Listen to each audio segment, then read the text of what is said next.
Bismillah, Assalamualaikum warahmatullahi wabarakatuh. Alhamdulillahi rabbil alamin.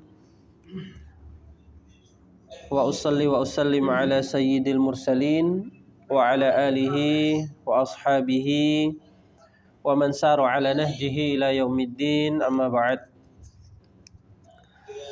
Jemaah kaum muslimin dan muslimah, salat asar yang senantiasa dirahmati dan dimuliakan oleh Allah Subhanahu wa taala.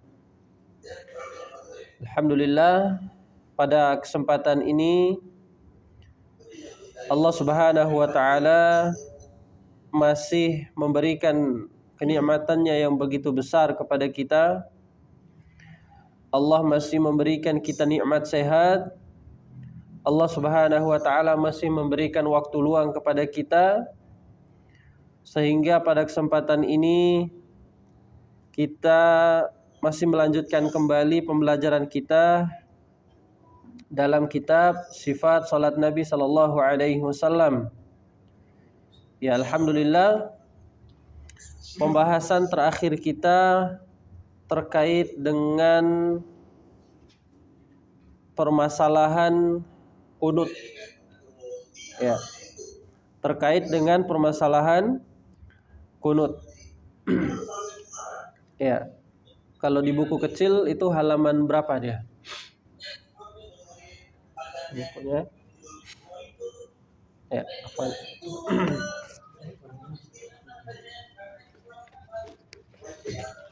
Ya.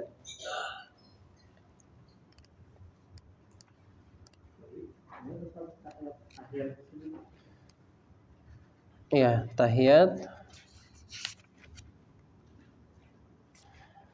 Ya, alhamdulillah kita sudah selesai dari membahas rakaat ketiga dan keempat, ya, yang dilakukan sama seperti yang dilakukan pada rakaat pertama dan kedua. Nah, pada kesempatan ini, ya, silakan dibuka halaman ke-50 di buku yang kecil.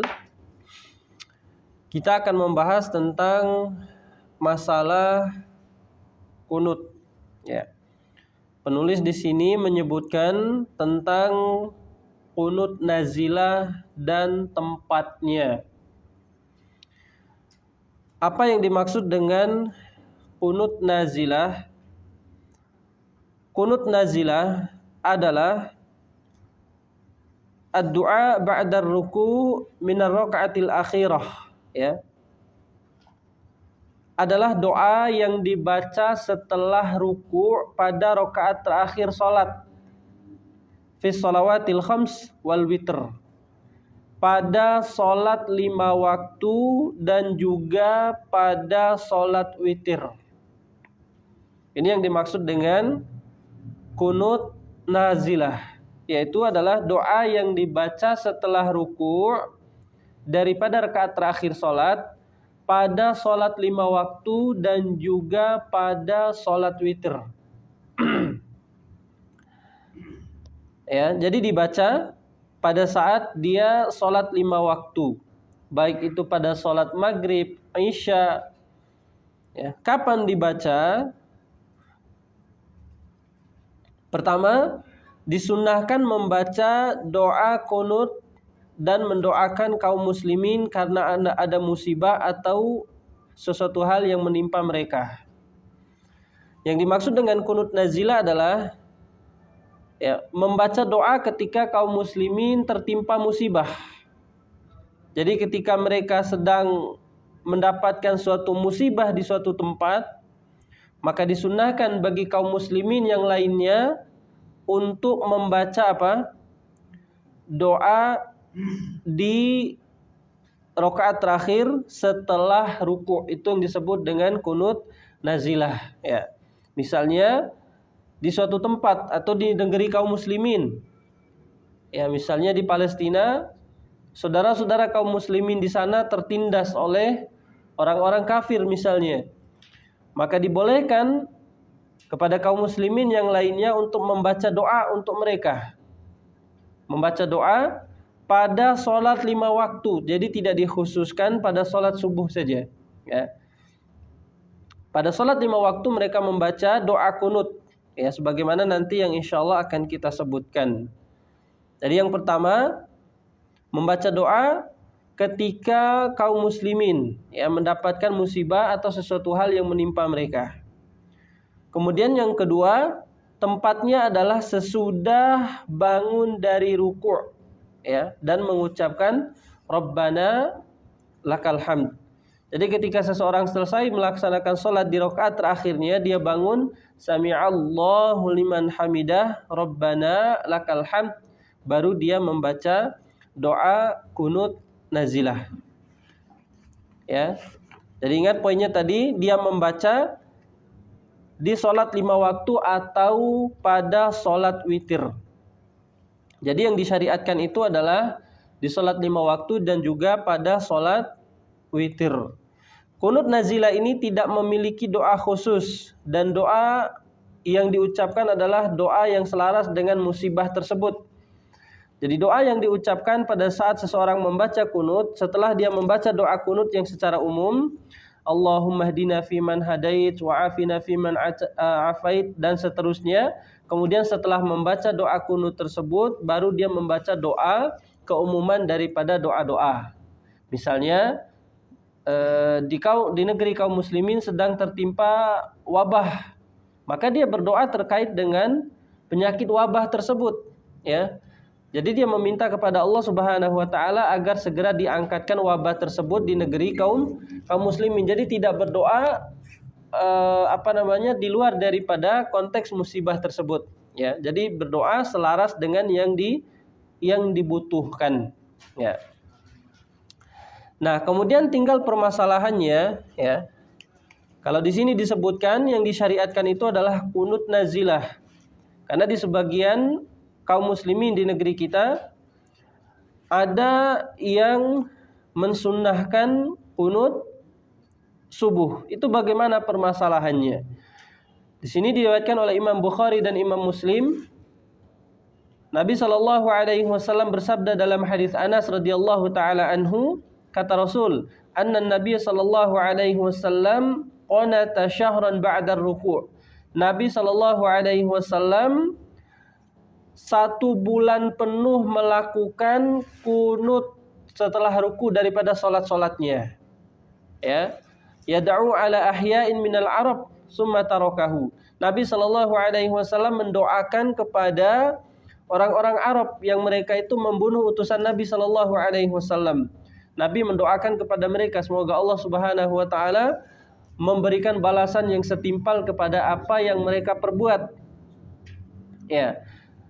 Maka selama sebulan penuh Nabi SAW melakukan kunut, ya, di dalam sholat 5 waktunya, baik sholat maghrib, isya, subuh, kemudian zuhur, asar. Selama sebulan penuh itu Nabi SAW melakukan doa kunut. Kemudian setelah 1 bulan tersebut Nabi SAW meninggalkannya. Ya. Kemudian sebagian hadis yang diriwayatkan oleh Imam Ahmad dan juga Ad-Daruqutni, ya, dan yang lainnya, kata mereka, fa amma fi subhi falam yazal yaknutu hatta faraqad dunya. Dan Nabi SAW pada saat sholat subuh Nabi tetap melakukan kunut sampai Nabi SAW wafat. Hadis ini dan hadis yang semisalnya itu menjadi perselisihan para ulama, ya. Sehingga sebagian para ulama seperti Al-Imam Syafi'i menghasankan hadis ini, sehingga beliau mengatakan sunnah dilakukan kunut pada saat sholat subuh. Dalil inilah yang menjadi pegangan mazhab Syafi'i dalam kunut pada saat sholat subuhnya, ya. Jadi ketika mereka sholat subuh kemudian mereka kunut dalam sholat subuh mereka. Kenapa? Berdasarkan hadis ini, fa amma fis subhi falam yazal yaknutu hatta faraqad dunya. Dan Nabi SAW pada sholat subuhnya Nabi SAW melakukan kunut subuh sampai Nabi SAW wafat. Ya, dan hadis ini yang tadi kita sebutkan menjadi perselisihan para ulama. Ada yang mengatakan hadis ini dhaif, dan juga ada yang mengatakan hadis ini hasan. Jadi sehingga sebagian daripada mereka seperti Al-Imam Syafi'i dan yang lainnya mensunahkan untuk dilakukan kunut subuh. Namun berdasarkan dalil yang lebih kuat bahwasanya kunut subuh itu tidak dilakukan. Karena kenapa? Hadis yang lebih kuat daripada hadis ini banyak. Hadis yang lebih kuat daripada hadis ini banyak. Sebagaimana disebutkan ya dalam hadis yang diriwayatkan oleh Imam Ahmad, Abu Daud dan Nasa'i, Tirmidzi dan yang lainnya dari Abi Sa'id dari Sa'id bin Tariq Al-Asja'i radhiyallahu taala anhu, Nabi sallallahu alaihi wasallam pernah ditanya Qultu li abi Tariq Al-Asja'i berkata kepada ayahnya, "Ya abati, innaka qad shallaita khalfa Rasulillah sallallahu alaihi wasallam wa Abu Bakrin wa Umar wa Utsman wa Ali afakanu yaknutuna fil fajr." Wahai ayahku, kata Tariq Al-Asja'i bertanya kepada ayahnya, engkau ini telah sholat di belakang Rasul sallallahu alaihi wasallam, pernah juga sholat di belakang Abu Bakar, pernah juga sholat di belakang Umar, pernah juga sholat di belakang Utsman dan Ali. Apakah mereka semua ini melakukan kunut subuh? Kemudian kata ayahnya, qalu ayya bunayya muhdats. Wahai anakku, sesungguhnya kunut subuh itu tidak pernah dilakukan oleh Rasul sallallahu alaihi wasallam. Nah, antara hadis yang pertama dan hadis yang kedua kita sebutkan ini berbeda redaksinya. Hadis yang pertama mengatakan Nabi sallallahu alaihi wasallam kunut subuh sampai beliau wafat.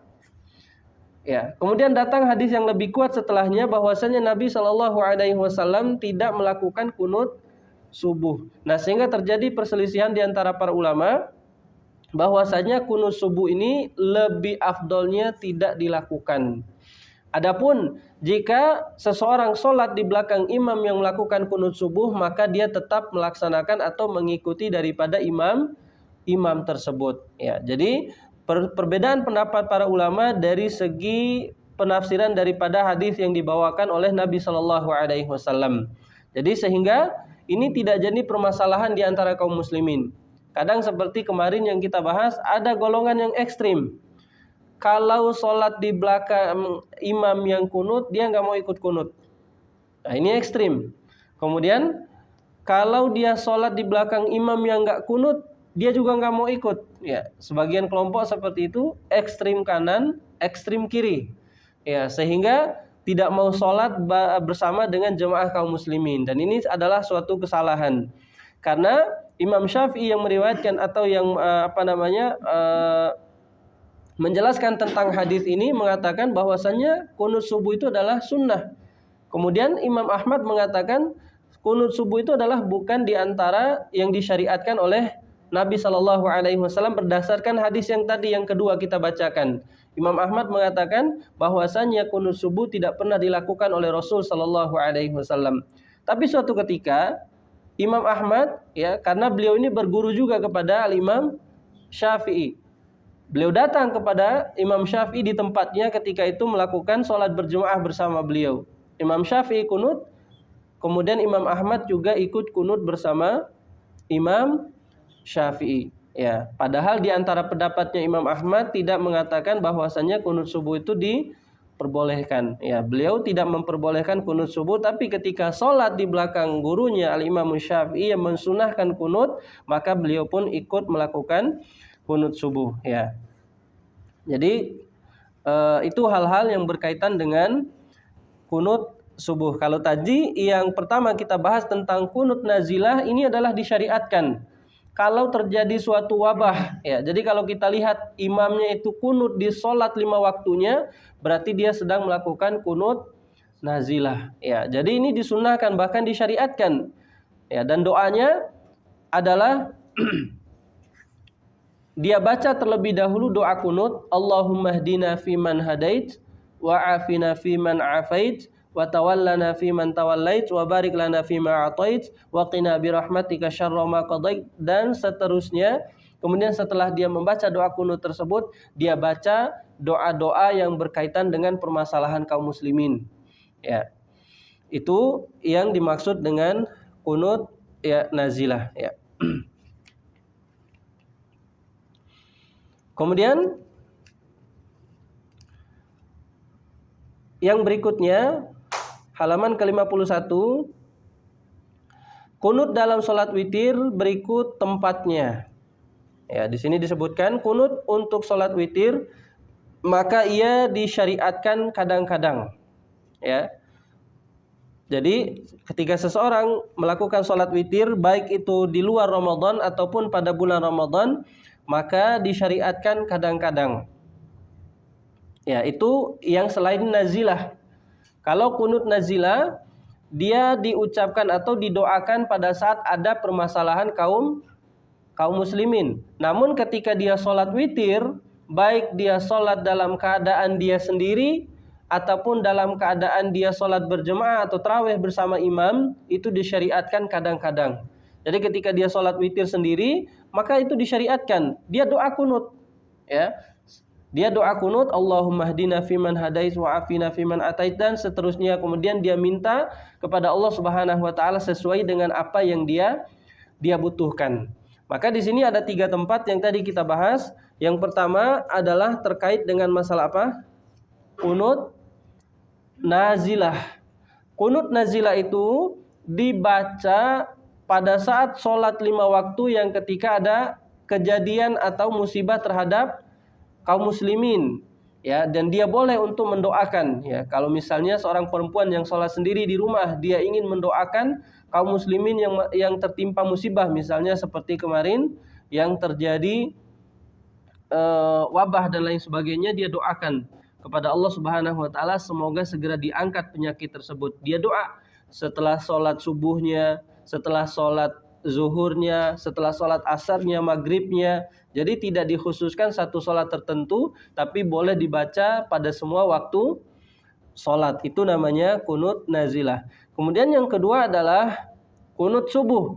Nah, ini yang tadi kita bahas bahwasanya yang lebih afdolnya adalah dan yang lebih kuat hadisnya tidak melakukan kunut pada saat sholat subuh. Namun ketika dia sholat di belakang imam yang dia melakukan kunut, maka dia harus mengikuti, karena ini ada antara kewajiban yang Nabi Shallallahu Alaihi Wasallam perintahkan. Innama ju'ilal imam liyutamma bihi. Imam itu dijadikan untuk diikuti. Jadi ketika imam kunut, maka dia kunut. Kalau dia sholat di belakang imam yang kunut, ya. Kemudian yang ketiga adalah kunut witir. Kunut witir dia boleh dibaca pada saat sholat witir, ya, kadang-kadang, ya. Ketika dia sholat witir, misalnya hari ini dia baca kunut, besok tidak baca, besoknya lagi dia baca, besoknya lagi tidak dibaca, ya. Jadi disyariatkan kadang-kadang. Kemudian waktu mengucapkannya adalah sebelum ruku', berbeda dengan kunut nazilah. Nah, ini yang berkaitan dengan kunut witir. Kalau kunut nazilah itu dibaca setelah apa? Ruku'. Kalau kunut nazilah dibaca setelah ruku'. Jadi setelah mengucapkan sami Allahu liman hamidah, maka dia baca doa kunut. Ini untuk kunut nazilah. Adapun kunut ketika dia melaksanakan sholat witir, maka sebelum dia ruku', maka dia membaca daripada doa kunutnya tersebut. Ya, perhatikan tempat-tempatnya supaya tidak tertukar. Kalau dia sedang sholat witir, maka tempatnya adalah sebelum ruku. Nah, di sini di halaman 51 telah disebutkan doanya atau dituliskan oleh penulis. Siapa nanti yang ingin menghafal boleh, ya. Allahumma hdina fiman hadait wa afina fiman afait, dan seterusnya. Ya. Baik.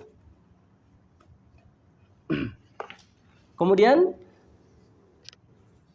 yang berikutnya adalah tasyahud akhir dan tawaruk, ya.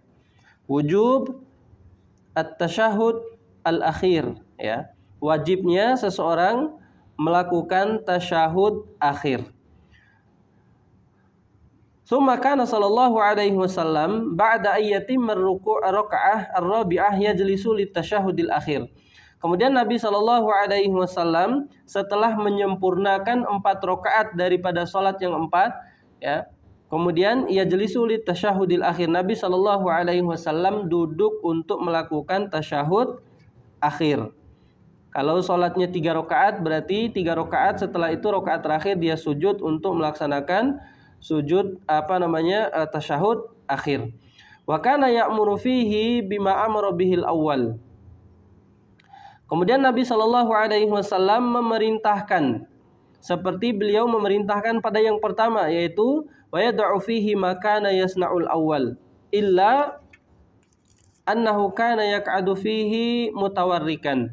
Nabi Shallallahu alaihi wasallam memerintahkan duduk untuk tasyahud seperti Nabi memerintahkan pada tasyahud pertama.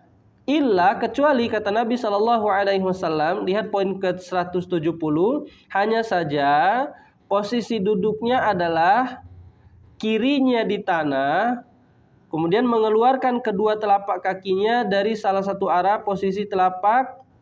memposisikan telapak kaki kirinya ke bawah betis kanannya. Jadi kalau dipraktekkan bisa dilihat halaman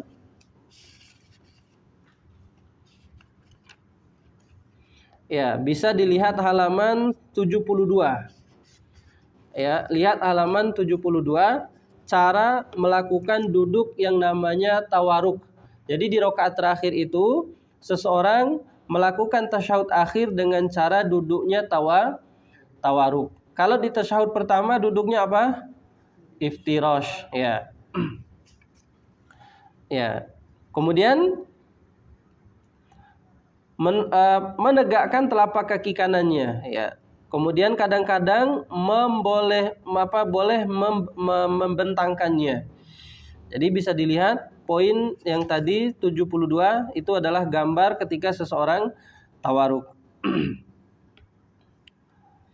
Nah, ketika posisi duduknya seperti itu, maka mulailah dia membaca daripada sholawat. Kemudian lihat poin berikutnya, wajibnya membaca sholawat Nabi Shallallahu alaihi wasallam dan memohon perlindungan kepada Allah Subhanahu wa taala dari 4 perkara. Ya, nah di sini akan kita bahas ada beberapa hadis yang berkaitan dengan masalah tasyahud.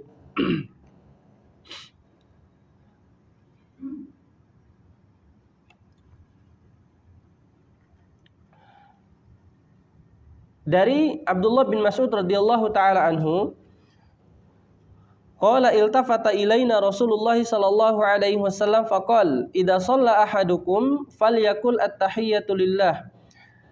Kata Abdullah bin Mas'ud radhiyallahu taala anhu, Nabi Shallallahu alaihi wasallam ketika selesai melakukan sholat, Nabi menoleh kepada para sahabatnya.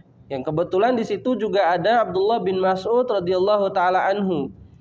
Kemudian Nabi Shallallahu alaihi wasallam mengajarkan kepada para sahabat, idza shalla ahadukum, apabila salah seorang di antara kalian sholat, maka pada saat tasyahudnya dia membaca at-tahiyyatu lillahi wassalawatu wattayyibatu assalamu alayka ayyuhan nabiyyu wa rahmatullahi wa barakatuh, assalamu alayna wa ala ibadillahi shalihin, asyhadu an la ilaha illallah wahdahu la syarikalah wa asyhadu anna muhammadan abduhu wa rasuluh. Ini doa yang kemarin kita pelajari, riwayat yang diriwayatkan oleh siapa? Abdullah bin Mas'ud. Nah, kemudian wali Muslim an Ibnu Abbas radhiyallahu taala anhu, doa yang diriwayatkan oleh Ibnu Abbas radhiyallahu taala anhu versinya ada sedikit beda. Yu'allimuna at-tasyahud. Nabi sallallahu alaihi wasallam mengajarkan kepada kami, kata Ibnu Abbas, tentang kalimat tasyahud. At-tahiyyatul mubarakatus shalawatu at-thayyibatu lillah. Nah, bedanya di situ saja. Riwayatnya Ibnu Abbas at-tahiyyatul mubarakatu at-tahiyyatul mubarakatu shalawatu thayyibatu lillah. Kalau yang tadi riwayatnya Abdullah bin Mas'ud apa? At-tahiyyatu lillahi wassalawatu wattayyibatu. Nah, bedanya cuma di situ. Ya, kalau kita mau memakai riwayatnya Abdullah bin Mas'ud, kemudian kalau kita ingin memakai riwayatnya Ibnu Abbas, itu juga tidak masalah. Kedua-duanya diperbolehkan. Ya. Kemudian ya.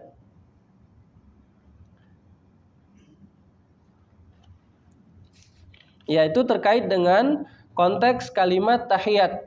Ya, ada riwayatnya Abdullah bin Mas'ud, kemudian ada konteks riwayatnya Abdullah bin Abbas. Jadi dua-duanya boleh dipakai pada saat dia sholat. Bedanya hanya di kalimat awal. Kemudian berkata juga Abi Mas'ud radhiyallahu taala anhu, qala Bashir bin Sa'ad, ya, seorang sahabat yang bernama Bashir bin Sa'ad, ya Rasulullah, amaranallahu an nusalli alaik, fa kaifa nusalli alaik? Wahai Rasulullah, Allah Subhanahu wa taala memerintahkan kita untuk bersolawat kepada engkau. Bagaimanakah cara kami bersolawat? Ya. Kemudian kata Rasul sallallahu alaihi wasallam, qulu Allahumma salli ala Muhammad wa ala ali Muhammad kama sallaita ala Ibrahim wa ala ali Ibrahim wa barik ala Muhammad wa ala ali Muhammad kama barakta ala Ibrahim wa ala ali Ibrahim innaka Hamidum Majid. Ya. Ini adalah kalimat salawat yang diajarkan oleh Rasul sallallahu alaihi wasallam kepada para sahabatnya. Jadi ketika Allah Subhanahu wa taala memerintahkan para sahabatnya untuk bersolawat kepada Nabi sallallahu alaihi wasallam, bagaimana cara kita bersolawat kepada engkau wahai Rasulullah pada saat sholat? Kemudian kata Nabi mengajarkan kalimat solawat, yaitu adalah Allahumma salli ala Muhammad wa ala ali Muhammad kama sallaita ala Ibrahim wa barik ala Muhammad wa ala ali Muhammad kama barakta ala Ibrahim wa ala ali Ibrahim innaka Hamidum Majid. Nah, sehingga kalimat inilah yang dipakai oleh seseorang untuk dia bersolawat pada tasyahud akhirnya. Ya, kemudian kata Syekh Utsaimin, yadullu al-hadis ala anna hadhihi as-shalah allati 'allamaha an-nabi sallallahu alaihi wasallam ummatahu hiya afdalu ma yakunu min sighati as-shalah. Salawat yang diajarkan oleh Nabi sallallahu alaihi wasallam kepada para sahabatnya ini, kata Syekh Utsaimin, merupakan lafaz yang paling afdol diucapkan oleh seseorang pada saat dia salat maupun di luarnya. Ya. Wa anna tilka sighatil lati ibtada'aha man ibtada'aha minan nas kullaha 'inda hadhihi sighah la tusawi syai'an. Kata beliau, adapun lafaz atau kata yang salawat yang dibuat oleh sebagian manusia tidak sedikit pun bisa menyamai salawat yang diajarkan oleh Nabi Shallallahu Alaihi Wasallam dari segi apa? Dari segi keberkahan dan juga dari segi keafdolannya. Tentu yang lebih afdol adalah salawat yang diajarkan oleh Nabi Shallallahu Alaihi Wasallam. Ya, kemudian kata beliau, wa katsirun mimma ahdatsu tajiduhu daiman qalilal barakah wa qalilal naf'ah. Dan paling banyak salawat yang dibuat oleh manusia selain yang diajarkan oleh Nabi sallallahu alaihi wasallam, kita dapati salawat tersebut pasti dia memiliki sedikit sekali keberkahannya dan juga sedikit sekali keuntungan yang dia dapatkan dari salawat yang dia buat. Ya. Makanya kalau kita ingin sholawat, yang paling afdolnya adalah mengatakan atau mengucapkan dengan sholawat yang diajarkan oleh Nabi Shallallahu Alaihi Wasallam, baik dalam keadaan dia sholat maupun dalam keadaan dia di luar sholat. Ya, contohnya apa? Ada beberapa tempat yang Nabi Shallallahu Alaihi Wasallam sunahkan untuk seseorang itu membaca sholawat. Ya, yang pertama adalah sebelum berdoa. Sebelum berdoa, disunahkan seseorang itu membaca apa? Membaca daripada sholawat. Karena dalam hadis Nabi Shallallahu Alaihi Wasallam yang diriwayatkan oleh Fadhalah bin Ubaid, Nabi Shallallahu Alaihi Wasallam mendengar seorang yang berdoa dalam sholatnya. Ya, walam yahmadillah walam yusolli ala Nabi sallallahu alaihi wasallam. Dia berdoa tidak memulainya dari memuji Allah Subhanahu wa taala, tidak juga memulainya dengan sholawat kepada Nabi sallallahu alaihi wasallam. Maka kata Nabi sallallahu alaihi wasallam, "Idza shalla ahadukum falyabda'u bi tahmidi rabbih wa tsana'i alaihi tsumma yusalli 'alan Nabi sallallahu alaihi wasallam." Ya, tsumma yad'u biha bima sya'a. Apabila salah seorang di antara kalian sholat atau berdoa, kata Rasul, maka hendaklah dia mulai dari apa? memuji Allah Subhanahu wa taala dan mengagungkan Allah. Ini di antara adab kita berdoa. Jadi kalau kita berdoa, maka pertama lihat di antara adab dia berdoa kepada Allah Subhanahu wa taala, hendaklah dia memulai dengan memuji Allah Subhanahu wa taala dan mengagungkannya.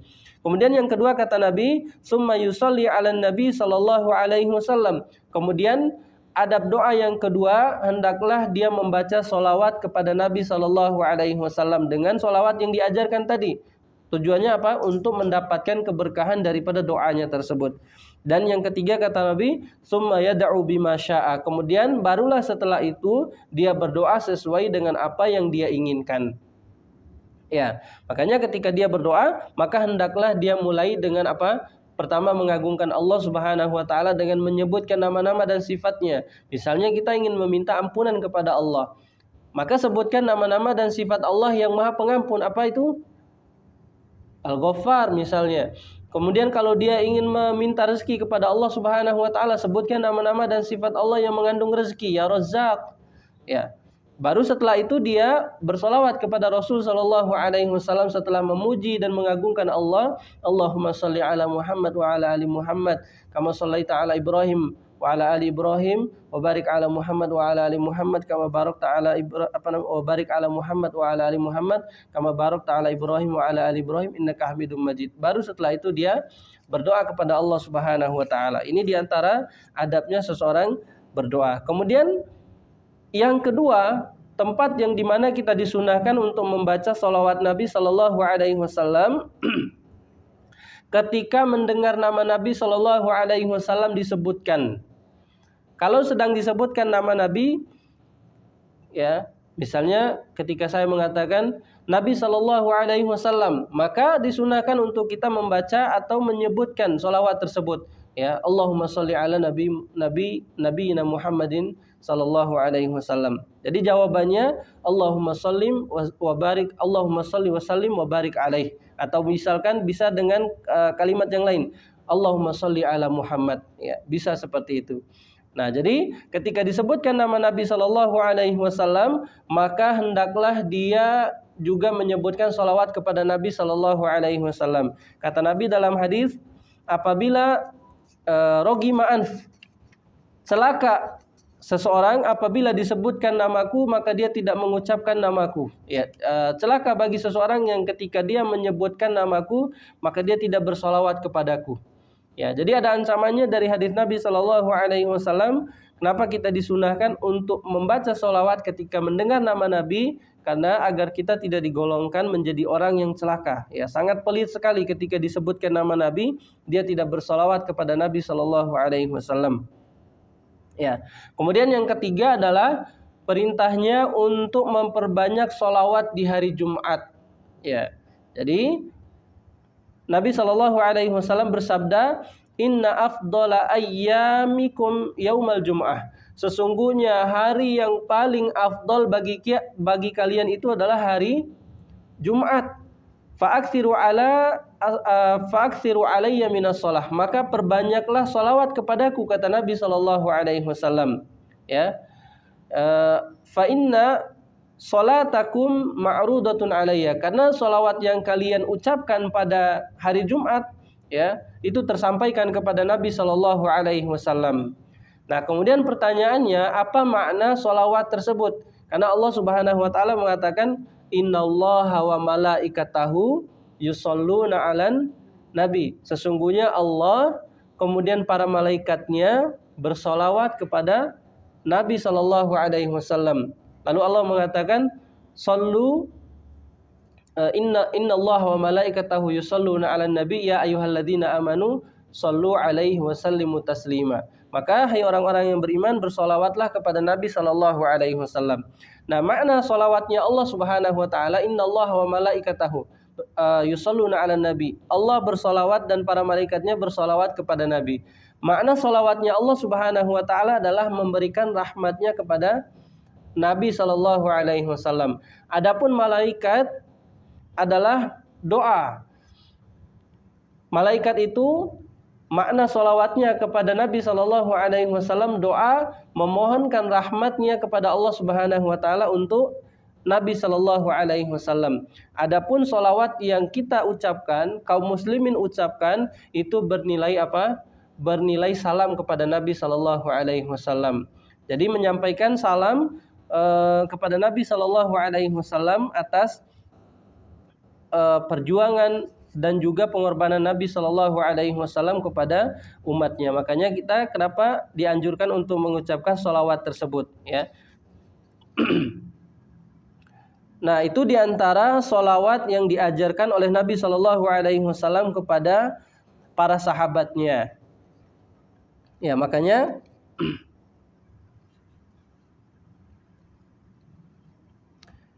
kata Syekh, ya, Al-Faqih, yadullul hadis ala annal amru at-ta'biyah, ya, at-ta'bidiyah min alfazi ghairiha la yasihhu ziyadatu ala ma warada min bistihsanir ra'i.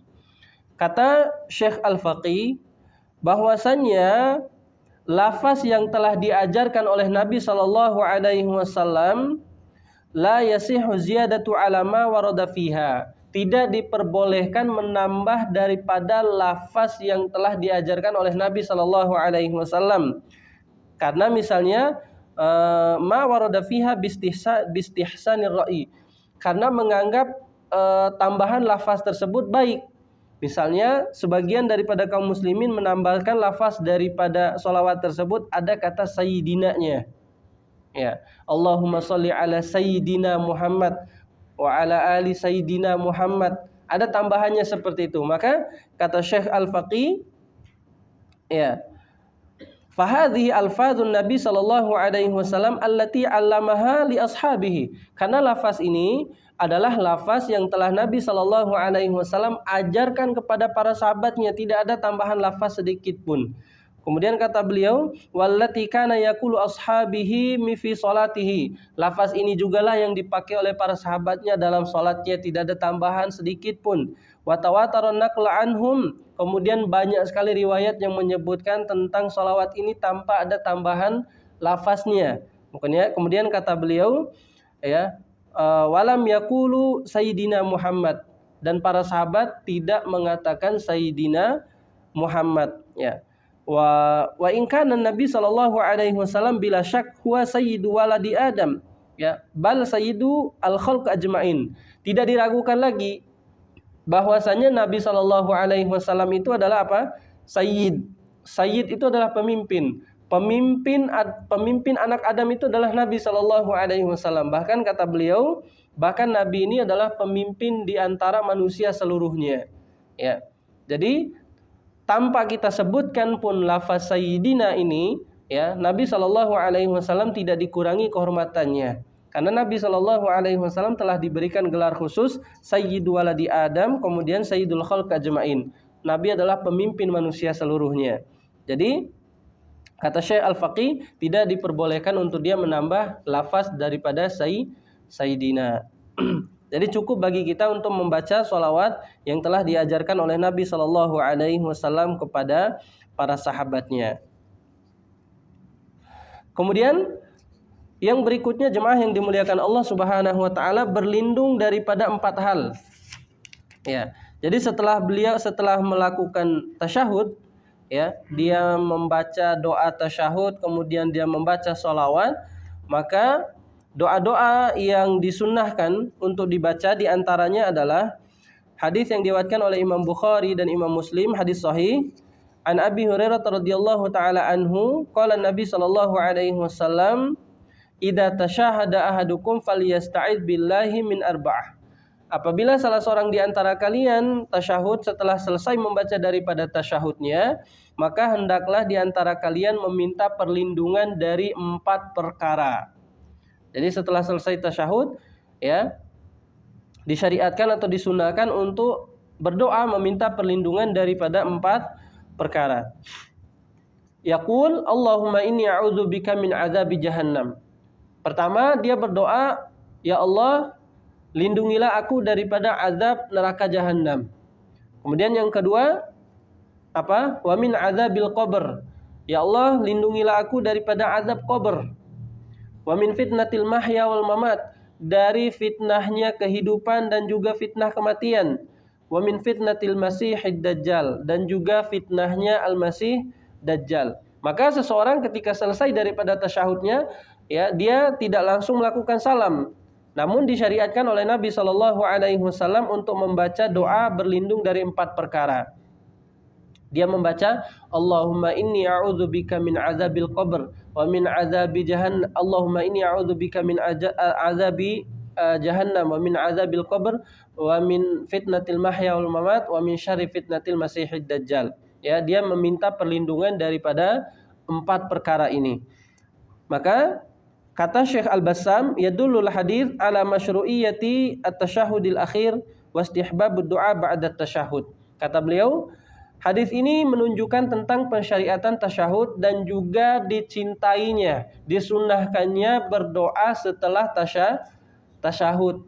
Ya, baik itu doa yang diajarkan oleh Nabi Shallallahu Alaihi Wasallam dan juga doa-doa yang ingin kita bacakan. Misalnya kita ingin menambahkan doa yang lain. Allahumma inni as'aluka ilman nafi'an, ya Allah, tambahkanlah atau berikanlah kepadaku ilmu yang bermanfaat, wa rizqan thayyiban, ya Allah berikanlah aku rezeki yang baik, wa amalan mutaqabbala, ya Allah berikanlah aku amalan yang diterima, atau doa-doa yang ingin dia ucapkan dari doa-doa yang diajarkan oleh Nabi Shallallahu Alaihi Wasallam.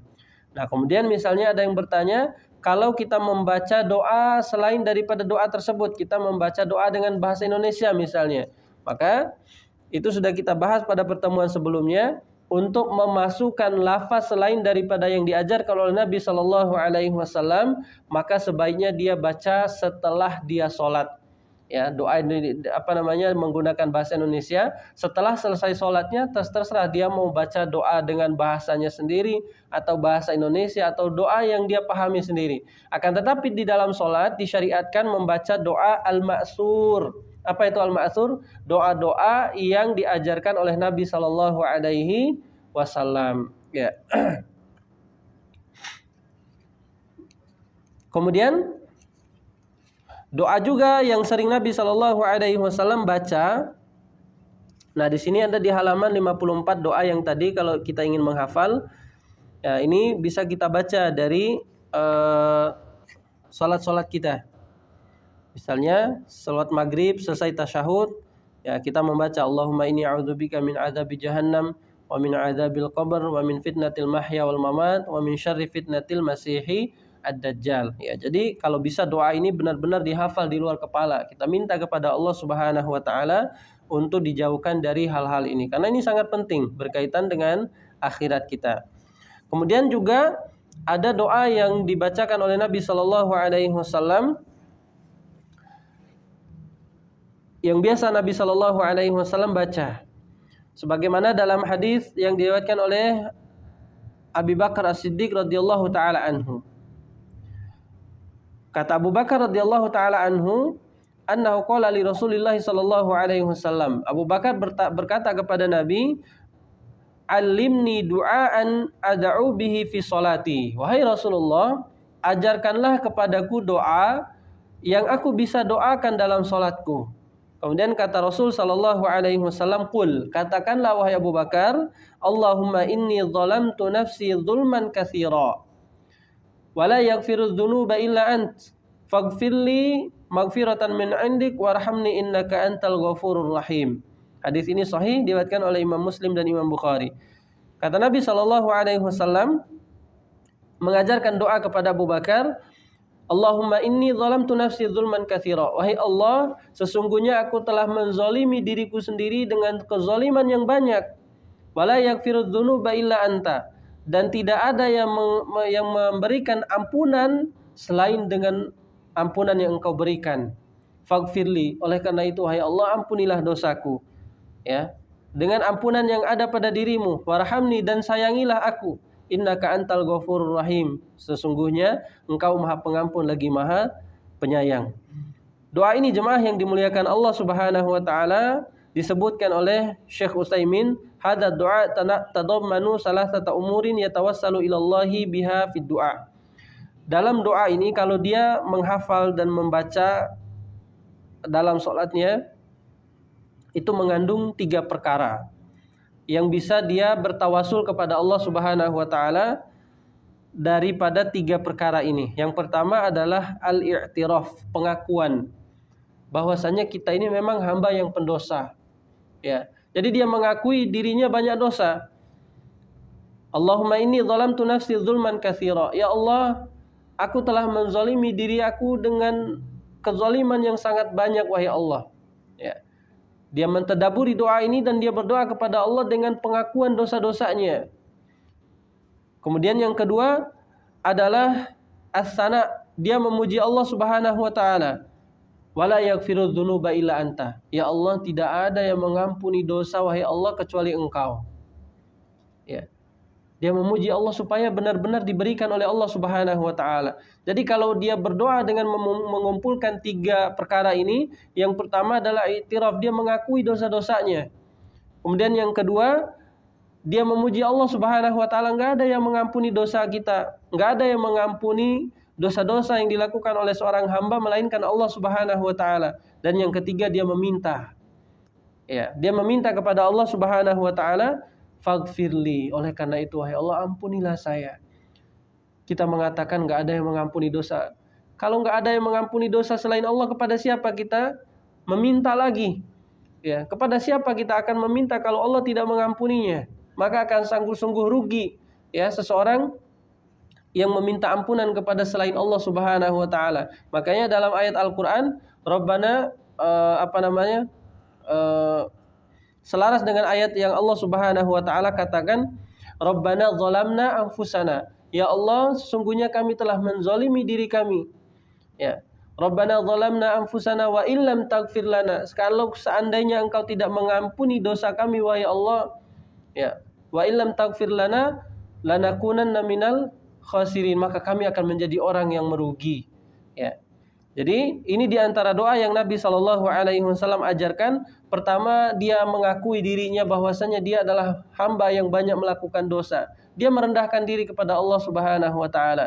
Kemudian dia memuji Allah, ya. Wala yaghfiru dzunuba illa anta, dan enggak ada yang bisa mengampuni dosa wahai Allah kecuali Engkau. Lalu barulah dia meminta. Dan insya Allah kata Nabi Shallallahu Alaihi Wasallam, doa yang dia minta seperti ini akan diijabah oleh Allah Subhanahu Wa Taala karena benar-benar dia khusyuk dan merendahkan diri kepada Allah Subhanahu Wa Taala. Ya. Ya. Kemudian lihat poin ke-55, doa sebelum salam. Kemudian berdoa untuk kebaikan dirinya sendiri dengan apa yang sahih dari Al-Quran dan Sunnah. Ya, maka ini yang tadi kita sebutkan. Kalau dia ingin menambahkan doa selain daripada doa yang ada dalam hadis ini, maka usahakan doa yang dia ucapkan itu adalah doa yang benar-benar berasal dari apa? Al-Quran. Dia membaca Rabbana zalamna anfusana wa illam taghfir lana wa tarhamna lanakunanna minal khasirin, atau doa dari hadis Nabi seperti yang tadi kita sebutkan. Ya, misalnya dia meminta rezeki kepada Allah.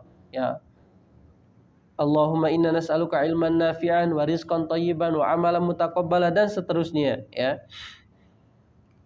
Kemudian poin yang berikutnya, bila tidak menghafal sebagian darinya, maka berdoa dengan apa yang mudah baginya, yang bermanfaat ya baginya dan juga agama dan juga dunianya. Maka cukup bagi dia dengan membaca misalnya Rabbana atina fid dunya hasanah, itu sudah cukup, ya.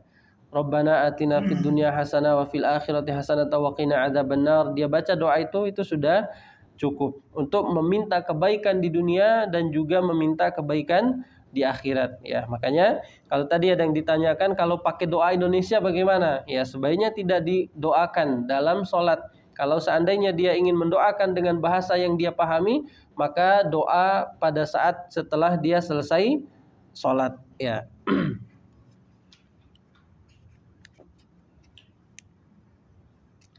Baik, kemudian poin yang berikutnya adalah salam dan bentuknya. Salam dan bentuknya.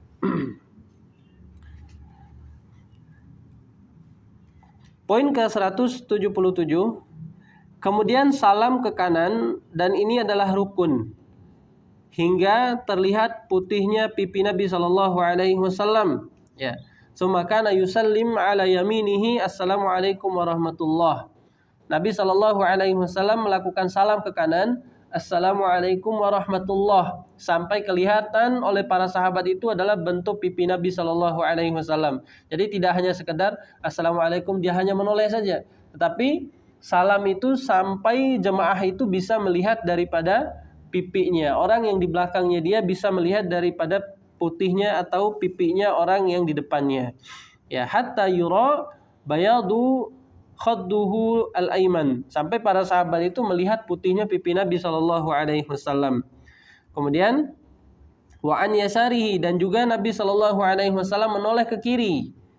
Ya, sama dengan hal yang pertama, sampai para sahabat itu melihat daripada pipi kirinya Nabi Shallallahu Alaihi Wasallam. Nah, ini sifat yang pertama. Salam itu yang pertama adalah rukun. Ya, salam yang pertama yang ke kanan, ya, rukun.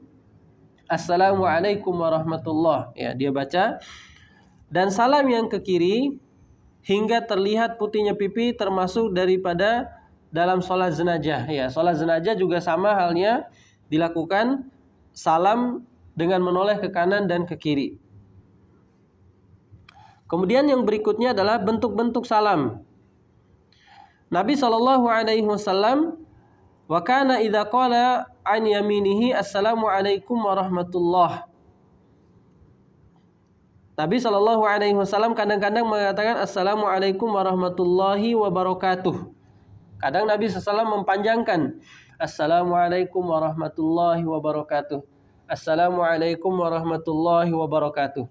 Kadang-kadang Nabi Shallallahu Alaihi Wasallam memendekkannya, ya, assalamualaikum warahmatullah. Ya. Jadi cara yang pertama yang diajarkan oleh Nabi Shallallahu Alaihi Wasallam ini masih dalam satu sholat. Nabi SAW memanjangkan yang ke kanan, kemudian memendekkan yang ke kiri.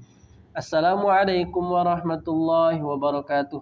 Kemudian yang ke kiri Nabi memendekkannya tanpa ada tambahan wabarakatuhnya. Assalamualaikum warahmatullah. Ya. Jadi ini yang pertama. Kemudian yang kedua adalah sama namun tanpa wabarakatuh. Ya. Yang kedua, assalamualaikum warahmatullah. Assalamualaikum warahmatullah. Ini adalah bagian daripada bentuk salam Nabi Shallallahu Alaihi Wasallam. Kemudian yang ketiga, Nabi Shallallahu Alaihi Wasallam mengatakan assalamualaikum warahmatullah ke kanan, kemudian kadang ke kiri Nabi mengatakan assalamualaikum. Ya, jadi ini adalah bentuk-bentuknya. Nabi Shallallahu Alaihi Wasallam kemudian yang berikutnya mengucapkan salam sekali dengan menghadap, ya, ke depan, namun menoleh ke kanan sedikit. Ya, Nabi Shallallahu Alaihi Wasallam mengucapkan salam sekali, assalamualaikum warahmatullah. Kemudian setelah itu sudah selesai. Ya, jadi ada beberapa hal yang Nabi Shallallahu Alaihi Wasallam ajarkan tentang salam ini kepada para sahabat. Makanya kalau kita lihat, ya, orang yang melakukan sholat salamnya cuma sekali, assalamualaikum warahmatullah, itu sudah cukup bagi mereka. Berarti mereka mengamalkan cara Nabi Shallallahu Alaihi Wasallam yang terakhir. Ya, maka kalau kita terbiasa dengan menggunakan salam yang pertama, assalamualaikum warahmatullahi wabarakatuh. Kemudian dia menoleh ke kiri, assalamualaikum warahmatullah. Kemudian cara yang kedua, dua-duanya sama, assalamualaikum warahmatullah, assalamualaikum warahmatullah. Ini juga diperbolehkan. Kemudian cara yang ketiga, assalamualaikum warahmatullah. Kemudian cara yang ke kiri, assalamualaikum. Ya, itu juga hal-hal yang dibolehkan oleh Nabi Shallallahu Alaihi Wasallam. Sehingga apa? Sehingga seseorang itu tidak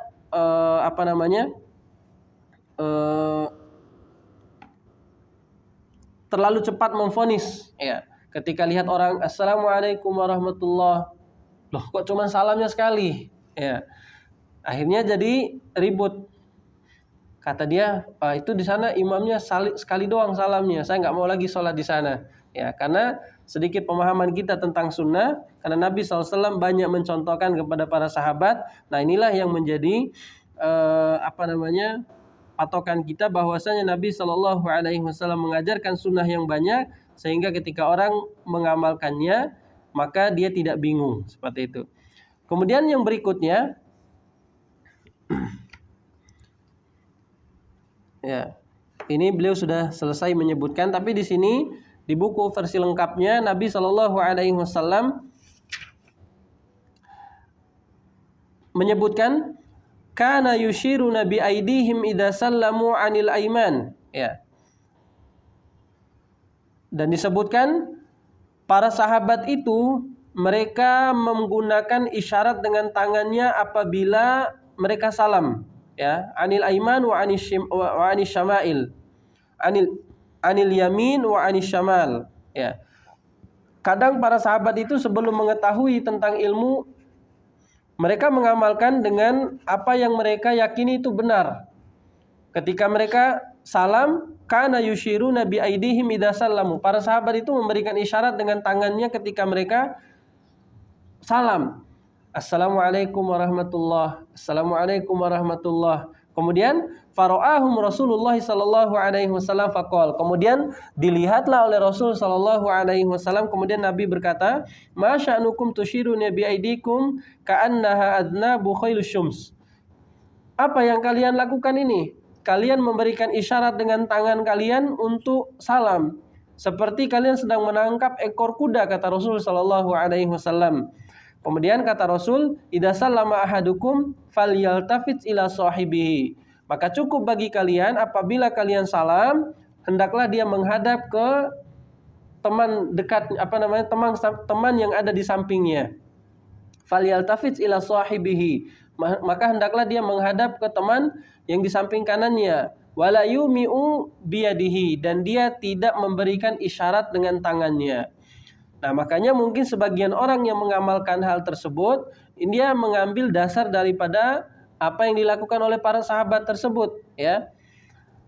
Ketika para sahabat itu salam sebelum sampai ilmu kepada mereka, mereka menggunakan isyarat, ya, assalamualaikum, dengan membuka telapak tangan mereka ke kanan kalau salamnya ke kanan. Kemudian kalau salamnya ke kiri, membuka dengan telapak tangannya ke kiri.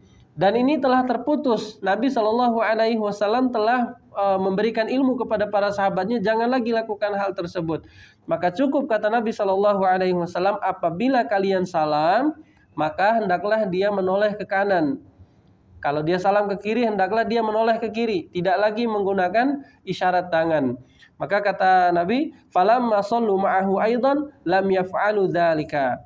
Maka ketika Nabi Shallallahu alaihi wasallam sholat lagi bersama mereka, enggak terlihat lagi isyarat dengan tangannya tersebut, ya. Maka telah terputus riwayat orang yang menggunakan isyarat tangan untuk memberikan salam tersebut. Maka tidak boleh lagi untuk dilakukan. Ya, maka dalam riwayat yang lain kata Nabi, innama yakfi ahadukum ayyadha' yadah ala fakhdhihi thumma yusallim ala akhihi